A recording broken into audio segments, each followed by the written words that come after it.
Sir, মাধ্যমিক পাশে ছাত্রছাত্রীরা কোন কোন স্কলারশিপ পাবে? দেখো, মাধ্যমিক পাশে টোটাল 6টা জেনুইন স্কলারশিপ বলবো।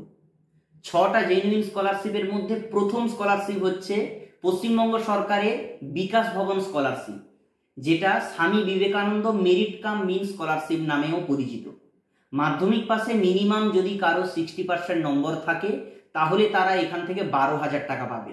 2 নম্বর স্কলারশিপ নবান্ন স্কলারশিপ, এটা পশ্চিমবঙ্গ সরকারের সিএম ফান্ড থেকে প্রোভাইড করা হয়।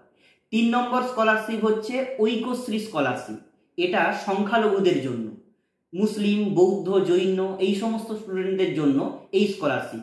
4 নম্বর স্কলারশিপ হচ্ছে সীতারাম জিন্দাল স্কলারশিপ, এটা একটা প্রাইভেট কোম্পানি স্কলারশিপ, কিন্তু এখানে আবেদন করলেও ছেলেমেয়েরা টাকা পায়। 5 নম্বর স্কলারশিপ হচ্ছে টাটা পান স্কলারশিপ, এটা টাটা কোম্পানির একটা স্কলারশিপ।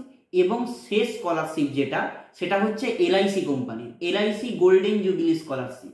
এই সমস্ত স্কলারশিপের আপডেটগুলো অলরেডি এই চ্যানেলে দেওয়া রয়েছে, এই লিঙ্কটাতে ক্লিক করে সবাই দেখে নাও।